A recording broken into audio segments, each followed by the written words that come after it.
The old woman leaned closer to the fire until the orange light found the bones in her face.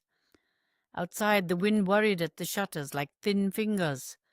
For a while she said nothing, and the children said nothing too, because in that house silence was often the beginning of fear. "At the edge of the black pines," she said at last, "there stands a house with no road to it. No cart ever reaches it, no hunter finds it twice. In summer it is hidden by mist, and in winter by snow, but it is always there, always waiting." The youngest boy tried to laugh, but it came out small and brittle. "They say it was built by a lord who feared death so much he would not sleep where the dead could find him. He raised the house far from village bells, far from graveyards, far from prayer. Stone by stone he carried it into the forest, and with him he took his wife, his servants, and his little daughter, who had hair pale as frost and eyes too solemn for a child. For a year they lived there, and no one heard from them. Then a woodcutter came down from the pines at dawn, white as milk, and shaking so hard his teeth broke against each other. He said he had seen a light in the Lord's upper window, though no chimney smoked and no track marked the snow. A single light, swaying from room to room, as if carried in a hand. The fire popped. One of the girls pulled the blanket tight around her shoulders. "The villagers went together," the old woman went on. "For men are braver in a pack. I think they are. They found the house just as the woodcutter said. The door was open. The rooms were clean. The silver was laid out on the table. The beds were made. The firewood was stacked. But there were no people inside. No lord, no lady, no child. Only one thing was wrong. In every room, all the mirrors had been turned to face the walls." The wind gave a long cry outside. "Now clever folk will tell you that someone had gone mad in that house, that grief or hunger or fever had taken them, but clever folk are often blind where fear is concerned. The priest who went with them was not a clever man. He was an old man, and old men know when a place has forgotten God.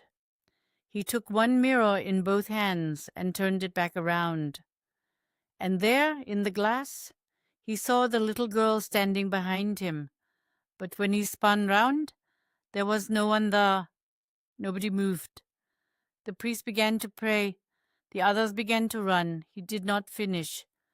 Before he reached the door, he saw more of them in the glass, the Lord with his mouth open as if still shouting, the lady with both hands clasped tight before her heart, the servants, pale and silent, all of them standing in the mirror, though the room behind him was empty. And in the midst of them stood something tall and dark, with no face anyone could remember after seeing it. The priest dropped the glass. It broke on the floor. They found him there on his knees, staring at the shards, whispering, "It wears what it keeps. It wears what it keeps." The children drew closer together. "After that," the old woman said, "the villagers burned the house. They piled brush against the walls and lit it under a moonless sky. The flames climbed high, and every man there swore he heard knocking from inside. Not loud, not frantic, just steady knocking, patient as rain. In the morning there was nothing left but a black foundation and a single mirror frame, standing upright in the ashes with no glass in it. They thought that was the end." She looked toward the window then, though the shutter was barred. It was not. Because from time to time, when winter is deepest and the nights are longest, travelers in those woods see a light moving among the trees. Not ahead of them, not behind them, beside them, keeping pace. And if they are foolish enough to follow it, they come upon a house where no house should be, with one upper window glowing gold against the snow. If they knock, the door opens. If they enter, they find the table laid for supper. And if they look into the mirror above the hearth, they do not see themselves. The room had gone very still. Even the fire seemed to listen. "What do they see?" one child whispered.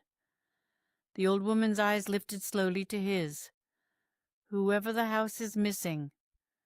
The logs shifted in the grate. A thin draught slipped through the room, and then from somewhere deep in the walls there came 3 soft knocks. Not loud, not frantic, just patient as rain. I can make it darker, sadder, or more medieval.